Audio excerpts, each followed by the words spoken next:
Oi, pessoal. Na nossa aula de hoje, nós vamos abrir os nossos livros na página 32, certo? Então, eu peço que todos abram os livros na página 32. E nós vamos ver as prepositions, as preposições.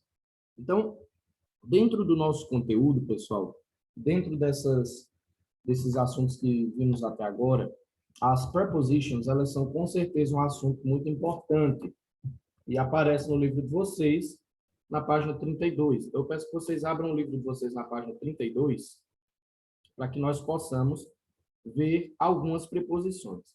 Aí no livro de vocês, vocês vão ter as preposições em, em quadrinhos pequenos, certo? Em quadrinhos pequenos. Aqui a gente vai se estender um pouquinho mais. Mas antes da gente começar o assunto, pessoal, eu queria relembrar com vocês o que nós aprendemos em língua portuguesa. O que são as preposições? Então, pessoal, as preposições, elas são palavras usadas para marcar as relações gramaticais entre substantivos, adjetivos, verbos e advérbios, ou seja, as relações que elas vão desempenhar na minha fala, no meu discurso. Em outras palavras, eu posso dizer que as preposições, elas são unidades linguísticas dependentes de outras, ou seja, elas não aparecem sozinhas no discurso. E elas vão servir justamente para estabelecer ligação entre dois termos. Por exemplo, estabelecer a ligação entre um substantivo e um advérbio, um substantivo e um adjetivo. Então, as preposições, elas servem para isso, para fazer essa ligação entre dois termos. Por exemplo, Camila gosta de praia. A preposição de, ela está unindo o verbo gostar com o termo complemento praia. Então, existe uma relação entre praia e o verbo gostar. E essa relação ela é feita a partir do de, da preposição de. Ela gera uma relação entre essas duas unidades linguísticas. E também a sua função gramatical no discurso. Por exemplo, praia é o complemento do verbo gostar. Camila gosta. Gosta de quê? De praia. Certo? Então, a preposição de, ela está fazendo essa ponte entre o verbo gostar e o complemento. Outro exemplo que eu tenho. Essa é uma pessoa de fibra. Nesse exemplo, a mesma preposição de, ela está unindo o substantivo pessoa ao substantivo fibra. Só que aqui a relação é diferente. Por quê? Porque fibra é adjunto adnominal de pessoa. Então, veja que as preposições, elas ligam os termos de uma oração, de uma frase.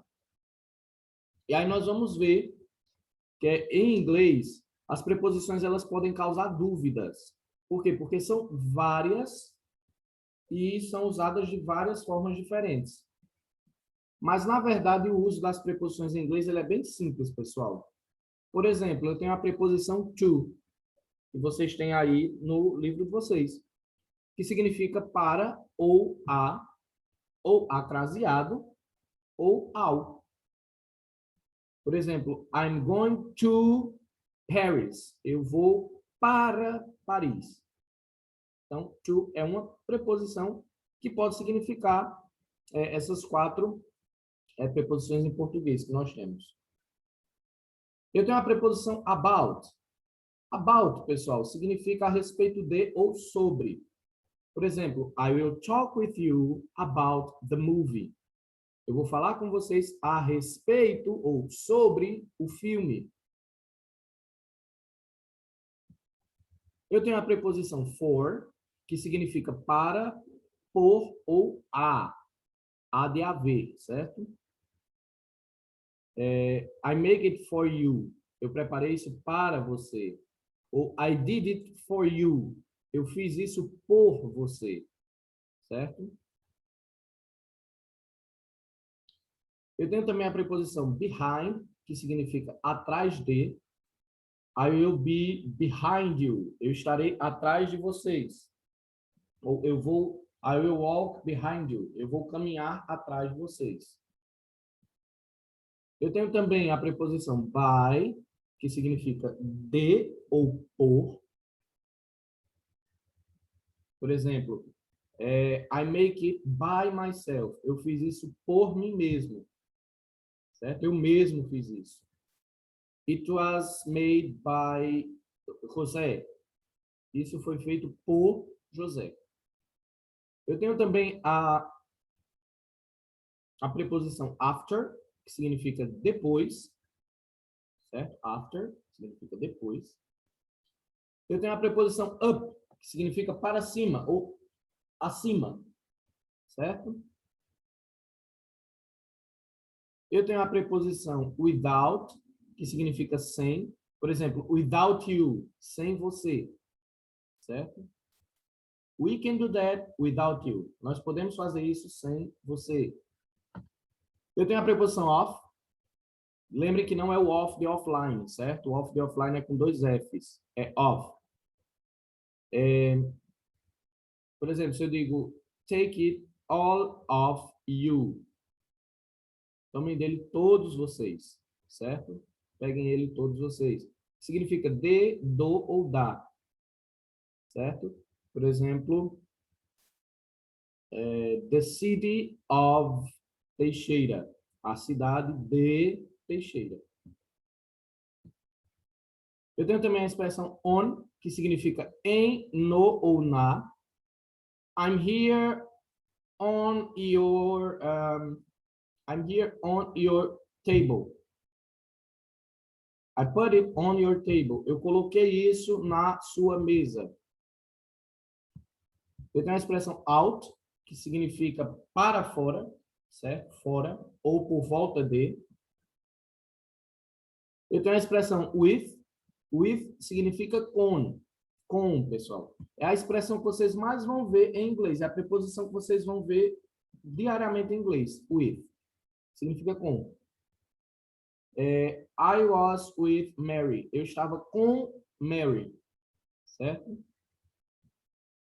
Eu tenho a preposição in front of.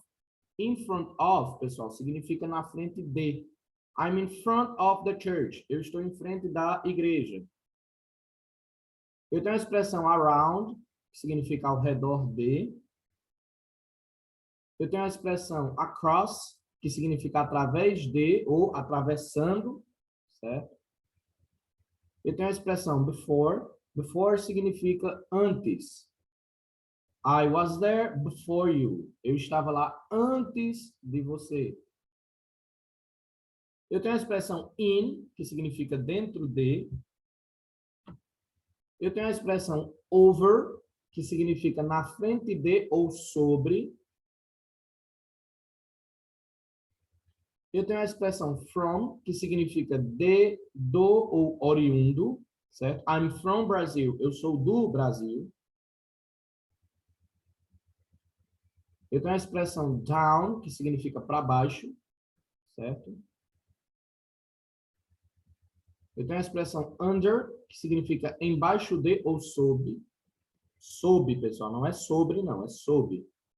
Então, por exemplo, we walk under the sun all the day. Nós andamos embaixo do sol, sob o sol, todo o dia.